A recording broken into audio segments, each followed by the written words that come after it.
Did the earthquake that struck Iran in the middle of the America-Israel versus Iran war actually result from a nuclear test? Did Iran truly conduct such a test? Did it cross the red line that the United States and Israel have warned about, the line over which they have seemed determined to destroy Iran?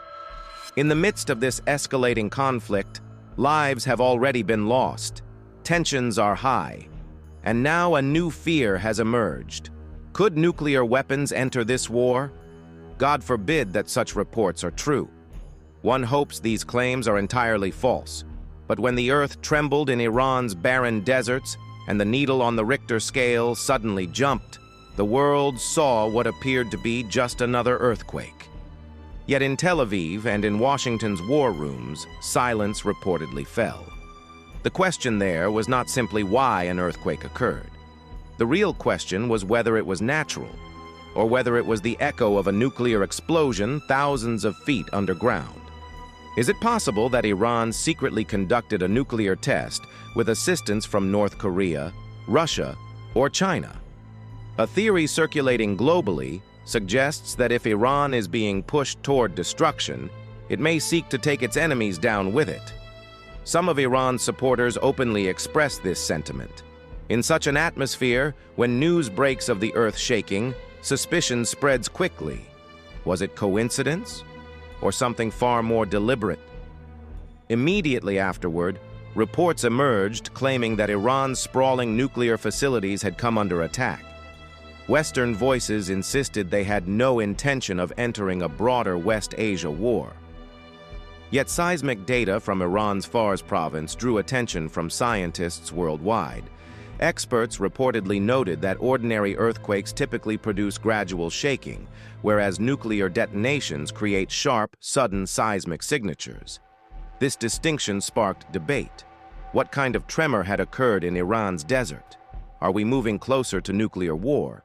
Given the visible hostility between nations and the willingness to escalate militarily, some argue that nothing would be surprising anymore. The conflict with Iran has long centered on nuclear concerns. Therefore, the possibility of a nuclear test becomes a serious global question. To understand the situation, one must recall images from days earlier when Israel reportedly struck one of Iran's most secure nuclear sites. Israel claimed to have destroyed the facility. But did Iran deceive Israeli intelligence? Was the visible rubble merely a facade, while dangerous machinery continued operating underground?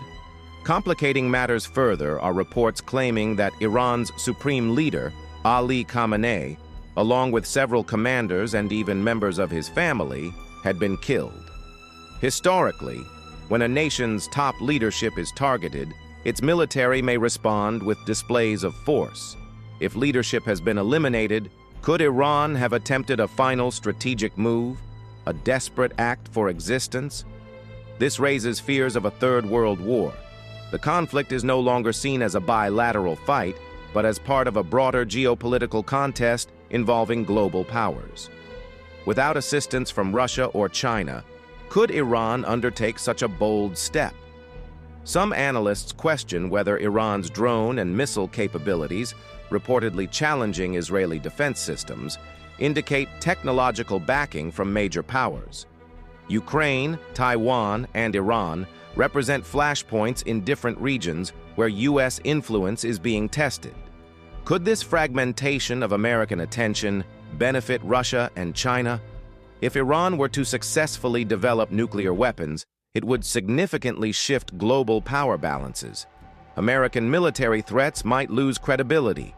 Western countries fear that attacking Iran further could draw Russia and China directly into conflict. This scenario could trigger a devastating global war. Beyond geopolitics, the economic consequences would be severe. Rising oil prices are already affecting markets. Much of the world's oil passes through the Strait of Hormuz, a route influenced by Iran. If Iran were to close it, fuel prices could skyrocket globally, including in India. Additionally, thousands of Indian citizens reside in Iran, students, doctors, and business people, whose families now watch events anxiously.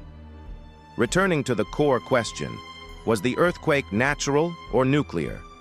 International seismic agencies currently classify the tremor as natural, occurring roughly 10 kilometers below ground. Experts note that Iran experiences such earthquakes with some frequency. No significant radiation leaks or definitive nuclear signatures have been detected. The International Atomic Energy Agency has reportedly stated that previous Israeli strikes damaged external structures but did not destroy Iran's core nuclear infrastructure. This suggests that social media speculation about a nuclear test may be unfounded. Yet, psychological warfare is also possible. Could Iran be signaling strength without actually conducting a test? Nations under pressure sometimes project escalation to deter enemies. Pakistan, for example, has historically invoked nuclear rhetoric during tensions with India. Could Iran be using similar tactics, creating fear without crossing the nuclear threshold? Ultimately, the key question remains: was this an act of nature or preparation for mass destruction? Surveillance satellites now reportedly monitor Iran's deserts closely. Air samples are being analyzed for traces of uranium particles. If radioactive evidence emerges, the world could shift overnight toward a catastrophic path. However, as of now, experts maintain that there is no confirmed proof of a nuclear detonation. Still, the broader war continues longer than many anticipated. Former U.S. President Donald Trump and Israeli Prime Minister Benjamin Netanyahu had reportedly expected a short conflict. Instead, fighting appears prolonged. While the nuclear theory lacks confirmed evidence, it cannot be entirely dismissed in the public imagination. For now, the prevailing assessment suggests this was likely a natural earthquake or a psychological maneuver rather than a confirmed nuclear test.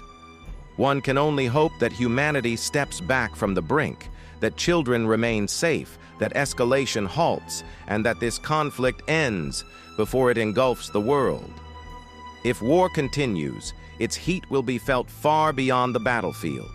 The cost will not be borne only by governments, but by ordinary people everywhere. What do you think about this situation?